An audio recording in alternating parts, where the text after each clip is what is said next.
Live streaming is on.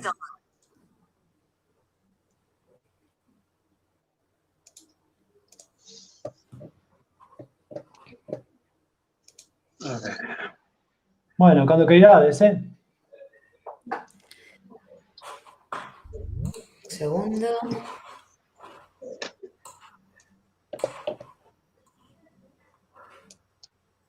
Bueno, non sei de luz, se está mellor así. Un segundo, Ahora, vale.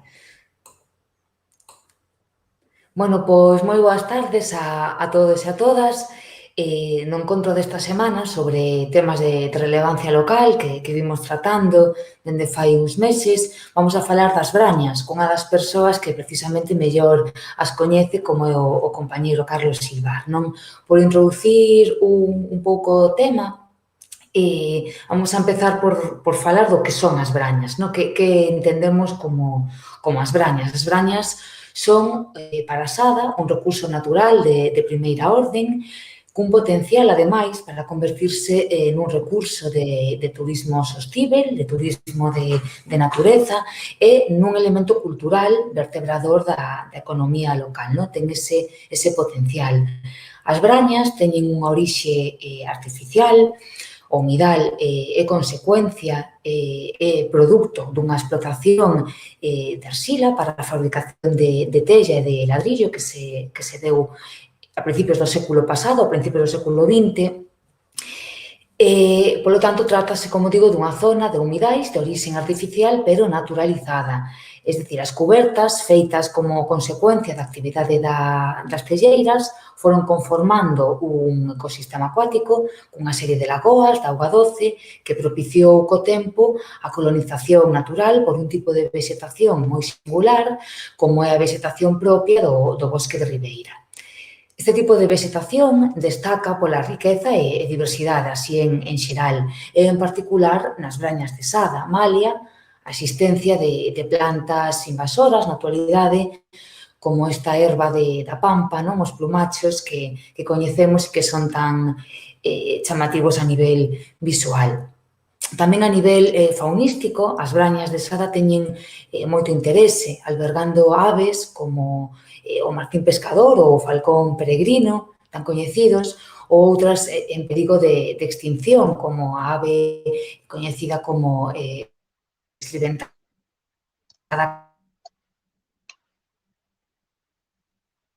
como pode ser a poboación de Rá Verde ou Rá Ibérica, que habitan neste humedal e que dan nome a un barrio colindante como é o barrio de Cantalarrana, non? Precisamente aludindo a ese son tan característico desa zona que ven da poboacións de Rás. Foi precisamente esta riqueza natural a que estou falando de maneira sumarísima a que permitiu a súa declaración provisoria neste momento como ENIL, como espazo natural de interese local, o pasado febreiro de 2020. O inicio deste trámite para esta declaración por parte da Xunta foi aprobado xa pola Corporación Municipal de Sada en outubro do 2015, a iniciativa do concelleiro do Benegado, do compañeiro Luís Becerra, que ademais nos consta que se implicou neste tema como un empeño en certa medida tamén personal. Baixo esta denominación de NIL inclúense ademais das charcas, que quizáis son o elemento máis recoñecible por toda a veciñanza, tamén as antigas telleiras, o arroio, parte do arroio do río Bao e o regato de Fontoira. Esta declaración de NIL ten a súa importancia porque, bueno, o que se procura, o que se pretende con este tipo de medidas é salvagardar un espazo amenazado hoxe en día por o crecemento urbanístico que non sempre respetou a singularidade e a riqueza da flora e da fauna da que estamos a falar. Para a súa declaración definitiva, un paso necesario é a elaboración do plan de conservación e de uso público deste espacio natural. Este plan, bueno, ten que recoller determinados aspectos, determinadas medidas de planificación de cara a garantir a conservación e a recuperación das brañas, así como a súa posta en valor como factor sostible e de desenvolvemento económico e social que pode chegar a ser, se non o é xa, para a Sada. Precisamente en relación a este plan de conservación, a Sociedade Galega de Historia Natural ven traballando xa nas últimas décadas na investigación, na divulgación e na protección deste espazo. Xa no ano 2014, baixo o título de As Brañas, un humidal a protexer, elaboraron unha serie de propostas para a conservación deste espazo que veñen de revisar agora, no propio 2021, de cara a facer as chegas a este plan de conservación que xa se está a elaborar desde a Reserva da Biosfera. Carlos Silvar, debuxante, pintor, ilustrador, un creador sadense, vinculado desde hai décadas tamén á defensa do patrimonio natural galego, como un dos membros fundadores da Sociedade Galega de Historia Natural, da que precisamente chegou a ser o presidente da delegación da zona das Mariñas. Carlos, ademais, é un gran coñecedor das brañas e, bueno, hoxe temos a sorte de telo aquí disponible para compartir con nós os seus coñecementos e as súas propostas sobre este espazo. Así que, sen máis, pois, cedolle a quenda ao compañeiro Silvar e logo, pois, se queredes intervir ou se tedes algún tipo de cuestión en hora que queredes facer chegar, estaremos a vosa disposición. Bueno, pues, boas tardes a todos. O primeiro, a mellor que, en la que xa fixeche unha introducción bastante amplia, ¿no? Quizás incidir na importancia que ten un humedal e, en consecuencia, que importancia ten tamén para as hadas, ¿no? A nivel local. Cando máis ou menos en 2002-2003 iniciamos digamos os primeiros movimentos de cara á protección das brañas, antes foron o motivo da creación da Delegación das Mariñas da Sociedade de Historia Natural aquí, por aqueles anos.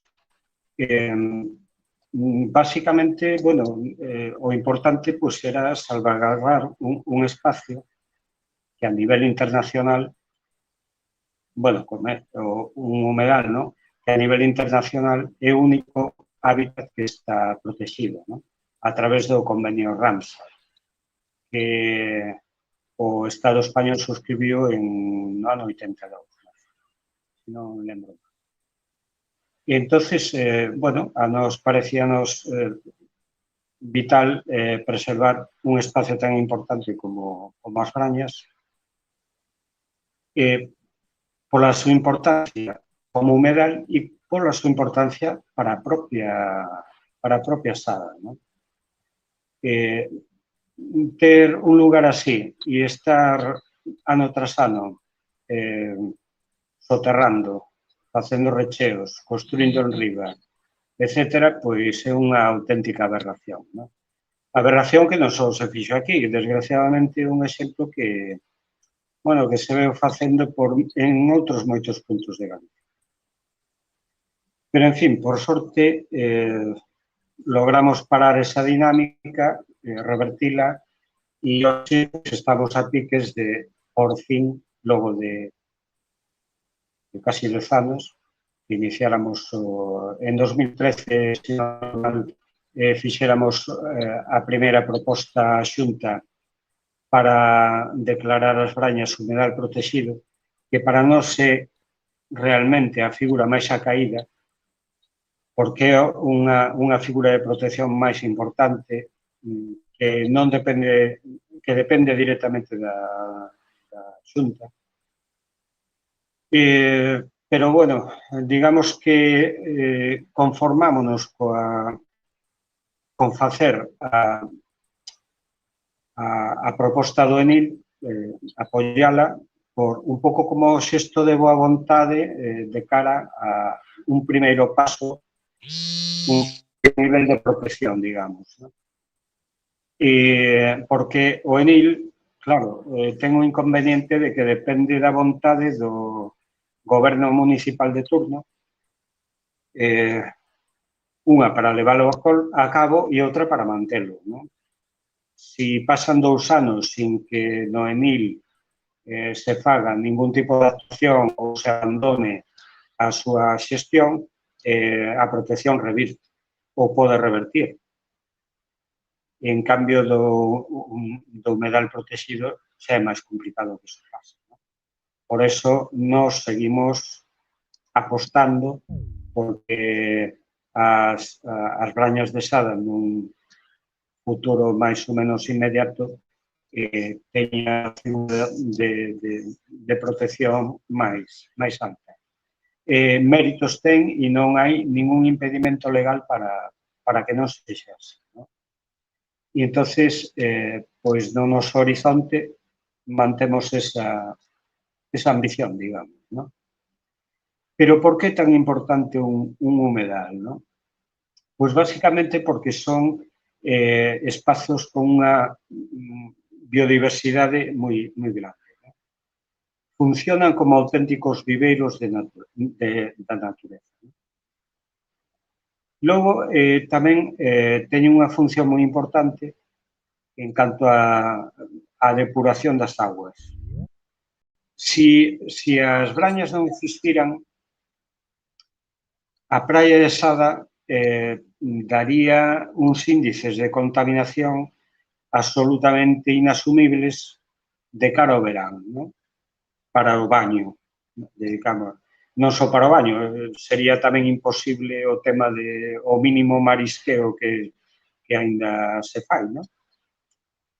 Pero eu lembro que nalgún estudio que se fixera xa hai anos, o 80% da contaminación que chegaría á ría párase nas brañas, ¿no? Contaminación debida aos fallos do saneamento.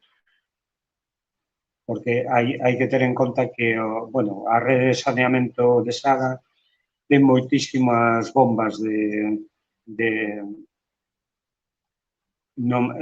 polo medio da rede, ¿no? Pozos de bombeo, ¿no? E, desgraciadamente, suelen fallar bastante. E cando fallan, pois eso vai a rede fluvial e da rede fluvial, pois acaban nas playas, ¿no? E, bueno, pois temos, por tanto, que, aparte de a gran depuradora de Sada, pois ven sendo as brañas, por un lado, ¿no? E logo, pois, cando temos estes fenómenos de enchentes, non? Que asulagan Sada, estes episodios de asulagamentos, de inundacións e tal, pois as brañas fan tamén de esponxa e evitan que o problema sexa aínda máis grave, non? Entonces, estas cuestións, como vedes, pois son xa de suma importancia. Pero, ademais, que se descubriu últimamente, con todo o problema do cambio climático e demais, que os humedais son uns sumidoiros de carbono máis efectivos aínda que os bosques, non? O sea que aínda engadimos un valor máis a importancia destes espacios. E logo, pois, bueno, en canto ás brañas, o sea, digamos, aparte destes efectos interesantes para a nivel xeral, logo ten, pois, que os valor en sí local, ¿no? Como reservorios de fauna e flora, como potencial,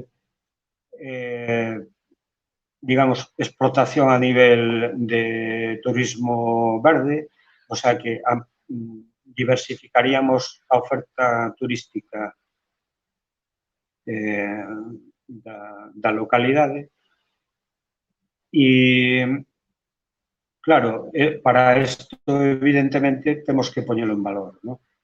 E, precisamente, a declaración de ENIL ten a súa importancia para poder facer unhas actuacións aí no espacio de cara a que o propio espacio se poda utilizar neste sentido. Entonces, aí que nos xa no seu día, en 2000, as nosas primeiras propostas creo que foron do ano 2006 ou por aí.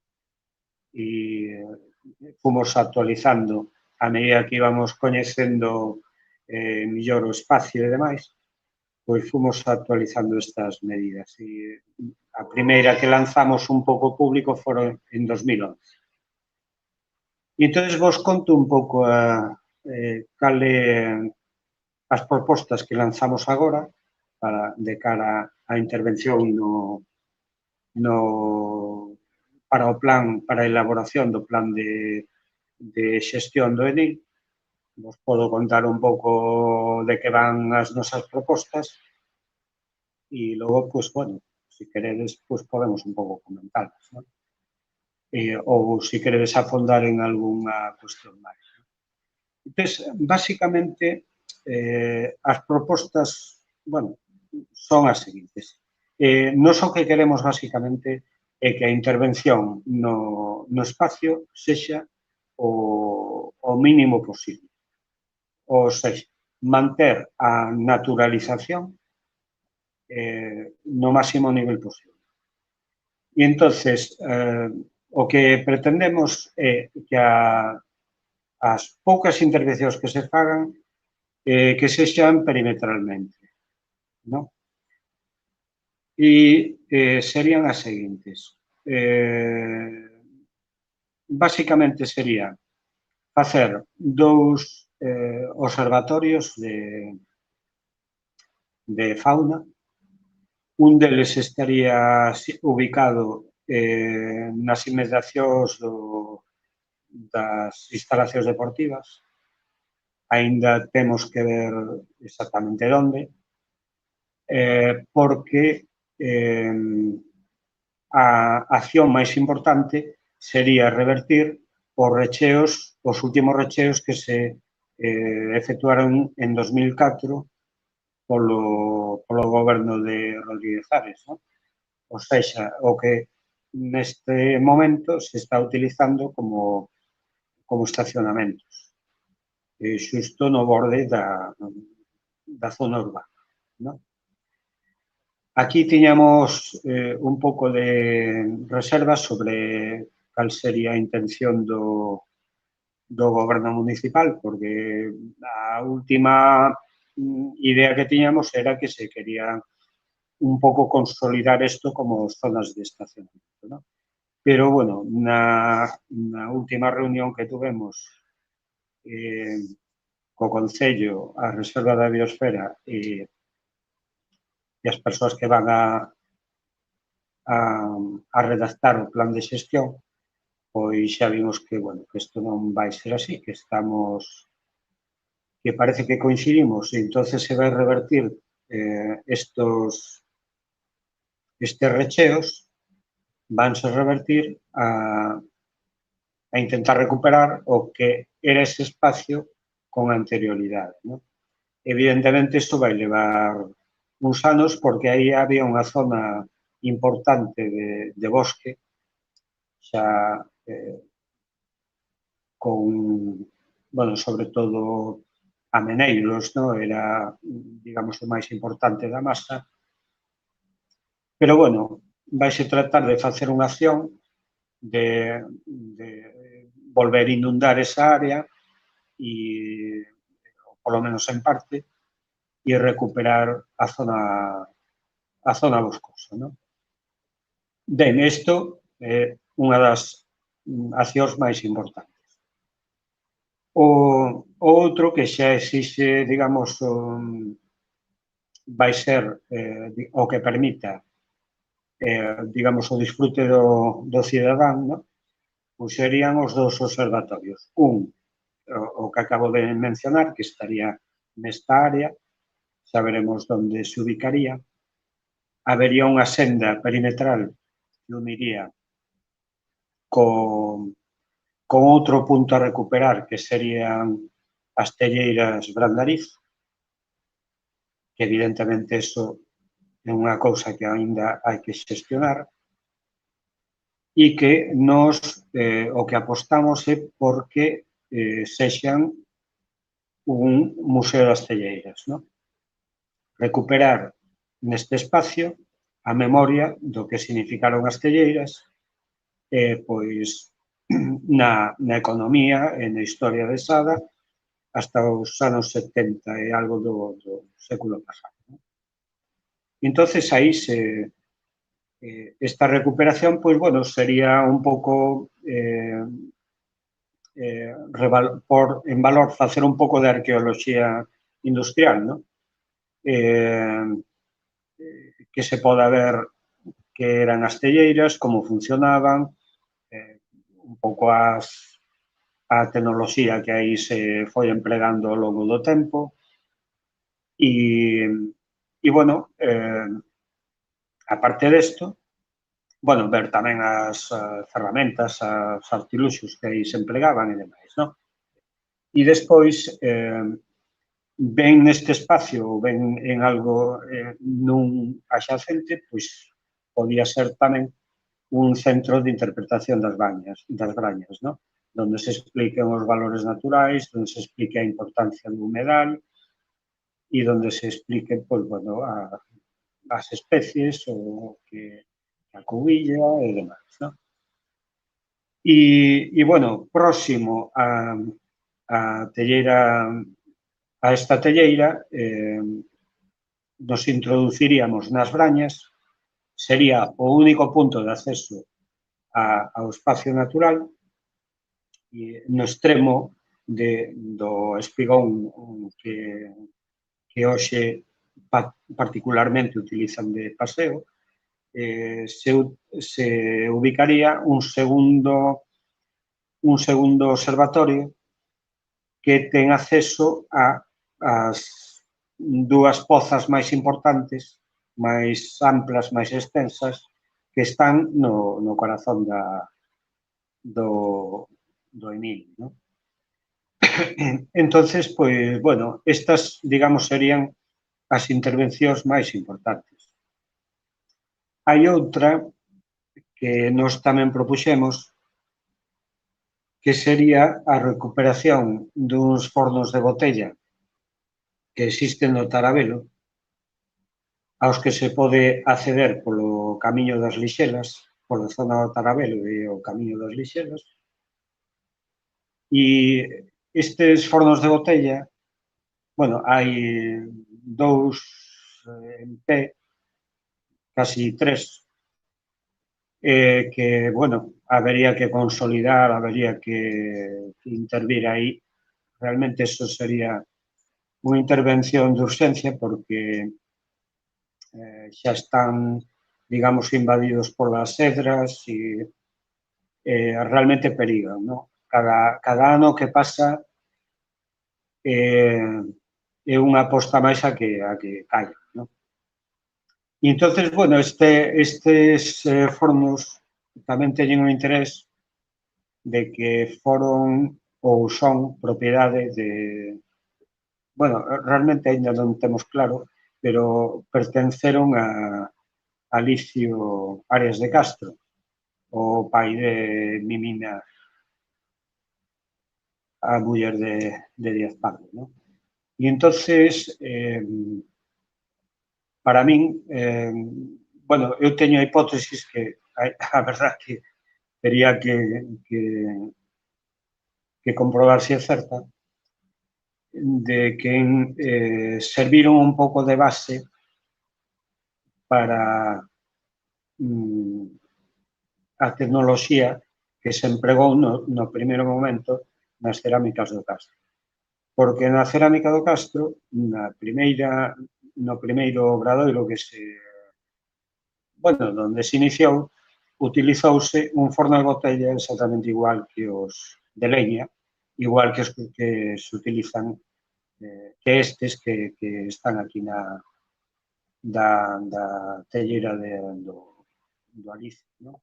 E entón, para min hai un fío de conductor que é moi fácil que a tecnoloxía viñera de aí, claro, que se adaptara para a cocción de porcelana, o sea, para obter unha temperatura moito máis alta do que se empregaba para cocer a tella, os tixolos, non? Pero basicamente a construción do forno e tal, pois é moi fácil que se aira daqui, non? Entón ten ese interés. E, bueno, pois basicamente estas son as intervencións que nos propuxemos e cando se elabore o plan de xestión, pois a ver que se aporta maiores, ou hasta que punto se mantén o que nos propoñemos e demais. Aí o veremos. Bueno, dixeron que iban contar con nós para a elaboración tamén, entón, pois, aí estaremos dispostos a participar en todo momento. E nada máis, non sei se queredes que faga así algunha, ao mellor, que afonde máis sobre os valores naturales e tal, ou entramos así en algún tipo de charla ou de preguntas, como vexades. Bueno, Carlos, moitas gracias pola tua charla. Eu quería facerte ou sinar dous preguntiños ou dous cuestións nas que me gustaría que expresaras a tua opinión. Primeiro, antes de nada, agradecer a ti, a Sociedade Galega de Historia Natural, a defensa que estades facendo deste espacio natural. A primeira pregunta que quería poñer en riba da mesa era que, bueno, é un espacio natural que está moi metido nunha zona semiurbana ou periurbana e como ves ti de complicado o feito de poder conservalo e ao mesmo tempo facer un uso recreativo del.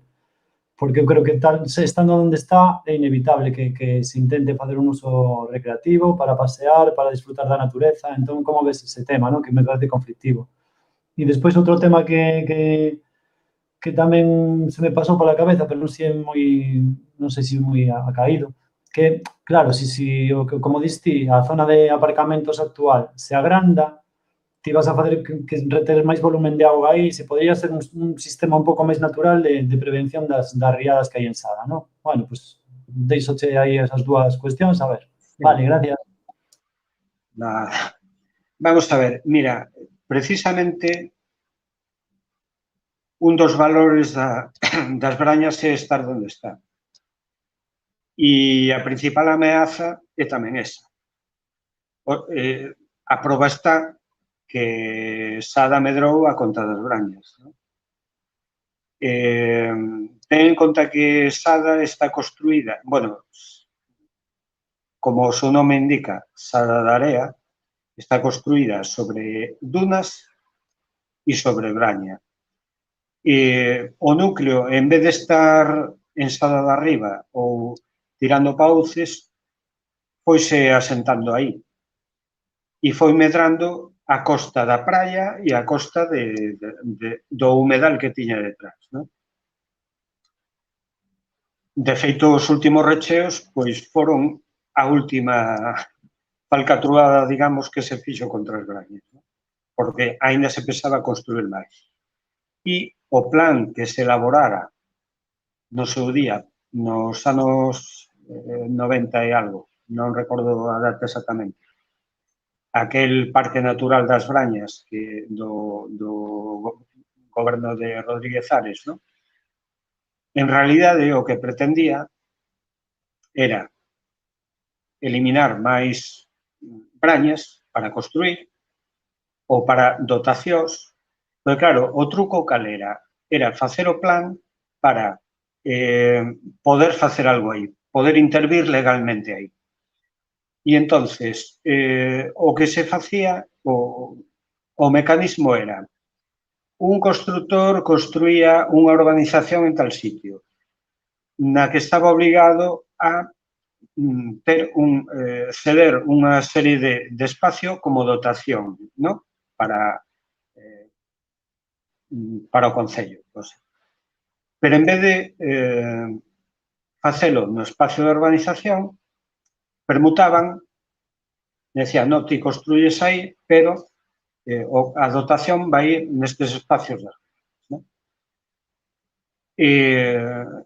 E logo a dotación deportiva, o instituto, o tal, todo está construído sobre as veredas. E con graves problemas para eses sitios, ¿no? Porque o instituto está como está, o pabellón deportivo está como está, hubo que facer moitas reparacións, a piscina igual, etcétera, etcétera, ¿no? En fin, que non era o lugar axeitado para facelo, pero se fixo. Bueno, a cuestión é que o perigo é ese, a organización, que, digamos, está conxurado xa, non? E entonces o gran valor é que temos ese espacio aí a pé de rúa e entonces temos unha aula de natureza a pé de rúa que poderán empregar os centros escolares e tamén temos un espacio que, como comentabas, tamén se pode utilizar como espacio de lecer para o cidadán, non? E entón, aí o que hai que ver é combinar a protección do entorno, como nos decíamos, co máxima grau de naturalización posible, pero ao mesmo tempo facilitar que o cidadán poda acceder a parte del, a menos conflitiva, digamos, e disfrutar desas zonas. Nos, nun primeiro momento, tamén, bueno, contemplábamos unha senda perimetral que unía a Telleira Brandariz cos fornos do Tarabelo, pero é bastante complicado, non? E, aparte, pode levar a problemas de acceso ao espacio dunha maneira un pouco indiscriminada e, bueno, eso, na nosa última proposta, pois desbotámoslo, non? Pero iso non quere decir que non se faga algún tipo de intervención onde nos propios fornos do Tarabelo nos propoñemos unha especie de parque que podía ser parque botánico con especies autóctonas, pero que ali poder acceder a xente e tamén ser unha zona de esparcimento. Co cal, vamos, creo que non habería maior problema por compaxinar as dúas cousas. Ou as tres, para ser exactos. O lecer da cidadanía, que podas acceder ali, coñecelo e tal. A didáctica, porque tamén podes ir ao Museo da Telleira, ao Centro de Recuperación, aos observatorios, e logo o de preservación do espacio natural. Serían as tres funcións, máis a cuarta que ten como humedal que comentei ao principio, non? Depuradora, reserva de biodiversidade, sumidoiro de carbono e evitar as enchentas, as inundacións cando hai episodios de chuvia que se concentra en un pequeno espacio de tempo, non? Para que realmente temos aí unha zona importante, non? Que hai que preservar sí ou sí. E, bueno, non sei, creo que xa te contestei as preguntas, non? Me parece. Sí, sí, desde logo. Non sei se hai así algunha intervención máis ou podemos falar de algunha cuestión. Bueno, nos, por comentar así algún detalle, non? Se me escoitades. Sí. Sí.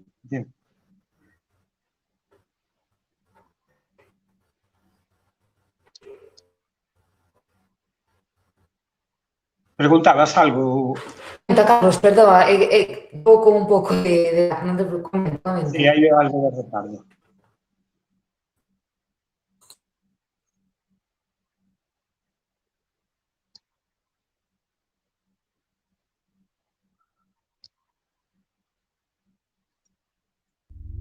Bueno, parece que hai algún problema por aí, pero que tal comento algún tema. Hai algunhas intervencións que para nós son de urxencia, que falei un pouco das intervencións, digamos, que favorecen que o disfrute do público en xeral, non? Pero hai outras intervencións que van encamiñadas á millora do humedal, non? Que un pouco serían as seguintes, non? Nós tamén propoñemos o que pasa que ten o problema de que ao ser espacios privados, mentras isto non se consiga que pase a propiedade do Concello, se que en algún momento se consigue, nós o que propoñíamos é interconectar as diferentes pozas, non? Ou lagoas, para favorecer que as correntes, a renovación de auga, basicamente, non? Porque hai un problema precisamente de pobreza de oxígeno. Hai unha zona moi escasa das láminas de auga donde existe oxígeno. O resto, a mellor son 50 centímetros por aí, non? Entón, evidentemente, iso non favorece que haxa vida no interior dos pozos, non? E no seu momento había bastante riqueza piscícola. Sigue habendo, pero restringida a certas zonas. E entón, o que queríamos era que reconducir correntes de auga, interconectar as lagoas e favorecer a oxigenación, non? E, ademais, se evitaría que se cubrira totalmente de lentella, como acontece agora, non? De lentella e de outra, hai un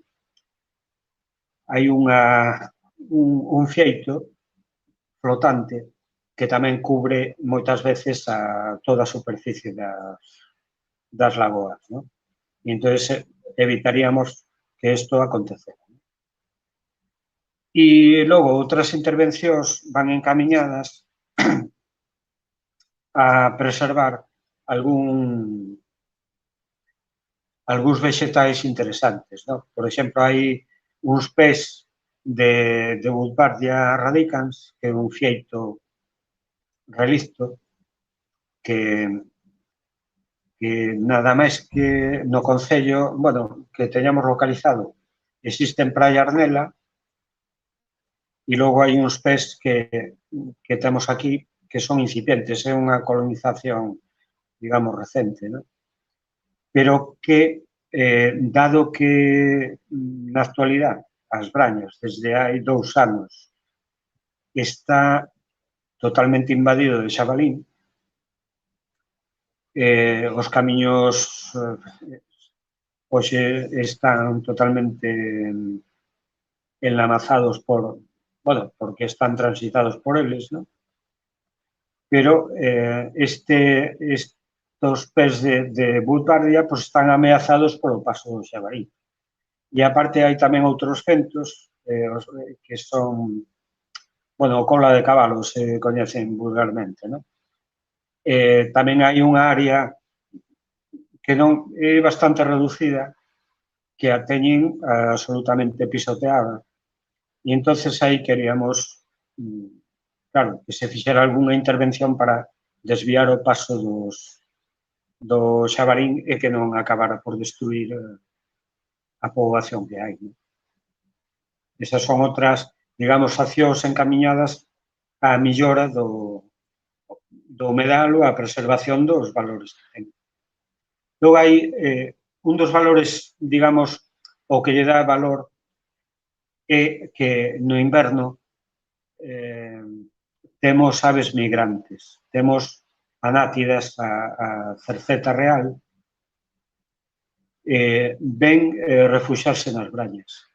E é curioso porque que non se ven, normalmente non se ven na praia.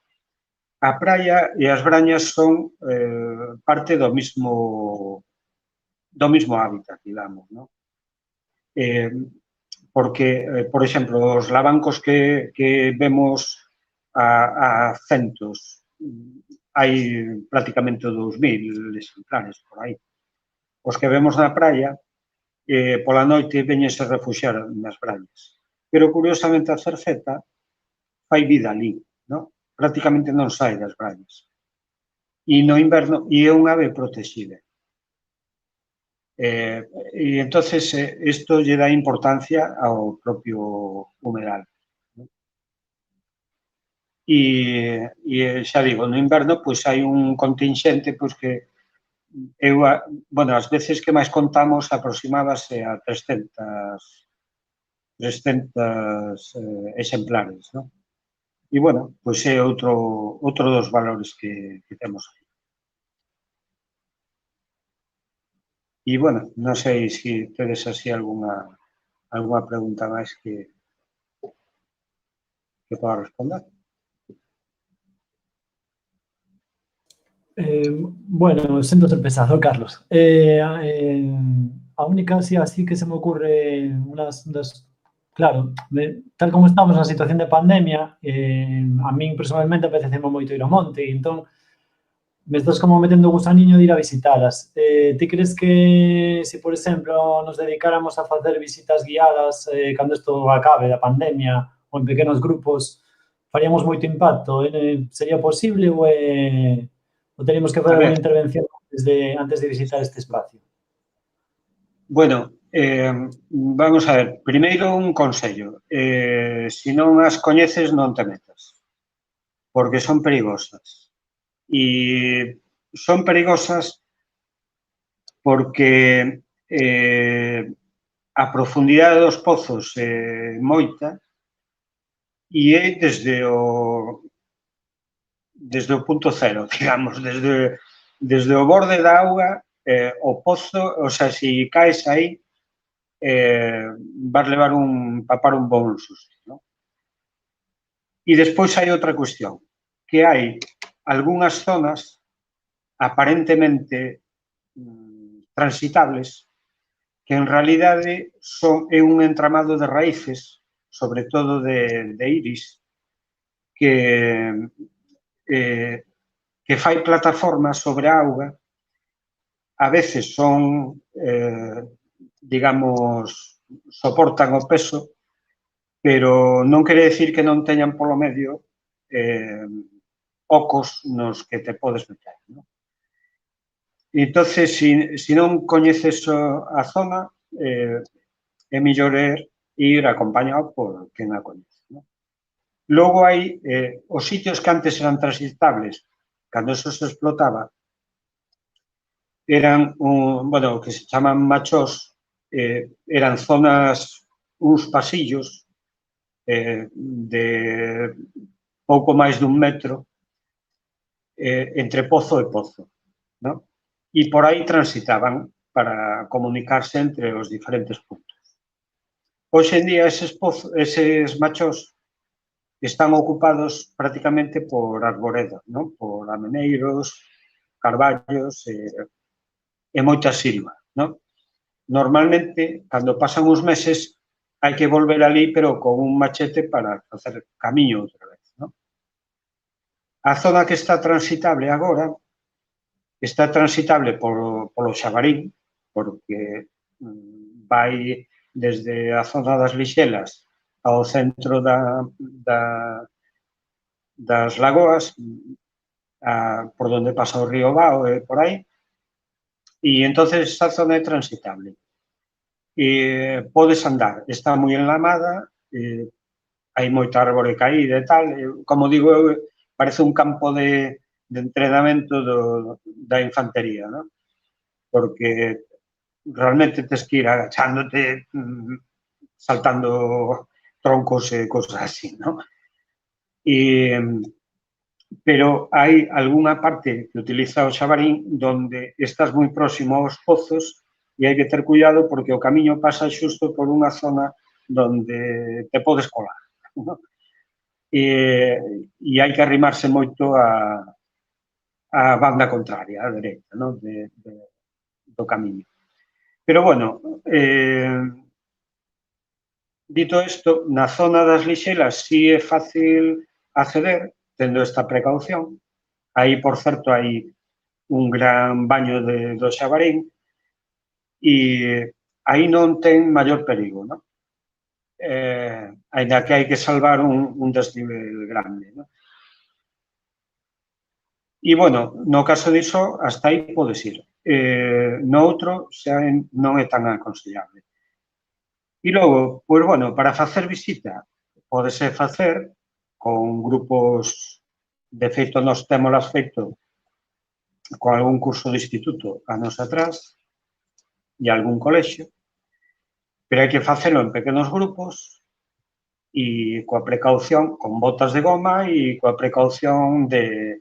Bueno, con botas de goma agora por culpa do xabarín, ¿no? Porque antes podías te meter con botas normales hasta certo punto, ¿no? E se pode facer eso en pequenos grupos, controlado e con esas precaucións que digo. Non habería problema.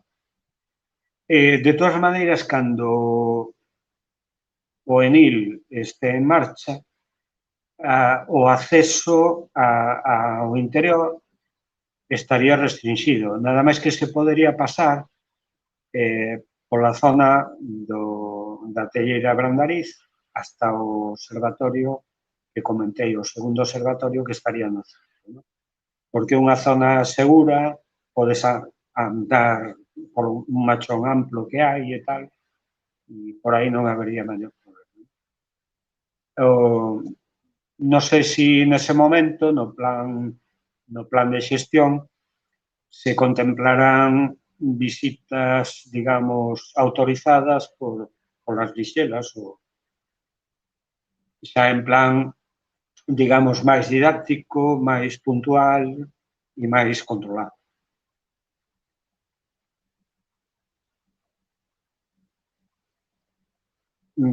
Creo que xa contestei todo, me parece, ¿no? Sí, non sei se Laura se lle foi a conexión, entón, se non hai máis preguntas... Bueno, Laura ahora vez, pero a veces está... Claro, ten mala conexión, entón, non sei se alguén máis que, bueno, está observando aí no chat de YouTube, creo que non temos ninguna pregunta, e entón, pues, agradecerte a charla, Carlos, que o gallá isto das brañas vaya para diante e vayamos facendo que sexa un espacio para conservar a natureza e disfrutar con a xente que vivimos en Sala. E nada máis, agradecerte que nos deres esta charla, vale? Bueno, eu, desde logo, estou convencido de que as brañas, a ver, non van ser a solución a todos os problemas, e menos coa que nos espera despois da pandemia, non? Que vai ser gorda. Pero sí vai axudar a diversificar, pois, a oferta turística de Sada, vai axudar a facer máis atractivo o vivir en Sada, porque vas ter zonas de paseo e de lecer que teñen o seu atractivo, e logo o valor engadido de ter un espacio natural que sirve de aula de natureza para a xente e ten un valor en sí, ¿no? E entonces para os colexios, para tal, tamén van ser importantes. Entón, eu creo que Sada vai gañar moito máis reservando este espacio que urbanizando. Eso o teño super claro, ¿no? E entonces é un valor que temos que seguir aí pondo en valor, vai a redundancia, e temos que seguir pelexando para conseguir o estatus de humedal protegido. Ou copando o goberno con gobernos progresistas de aquí a eternidade para que as bañas sigan pervivindo, porque a ameaza da urbanización sempre vai estar. En fin, pois nada, eu encantado, cando querades, eu ou calquera dos compañeros da sociedade, pois estaremos encantados de participar en calquera cuestión. A todo isto, comentaba contigo ao principio que temos unha exposición sobre o humedal que hai anos, cando estábamos pondo en valor e aínda tiñamos en contra a boa parte da población de Sada, fixéramos unha exposición na Casa de Cultura e tamén elaboráramos un DVD ao respecto.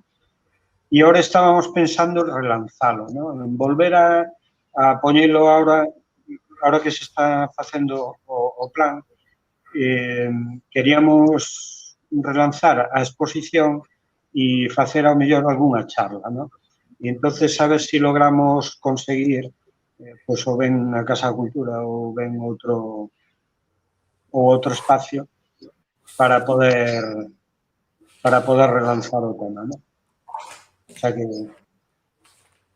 aí o deixo. Vale. Pois nada, pola miña parte. Pois nada. Gracias, Carlos. Encantado de estar aquí. Gracias.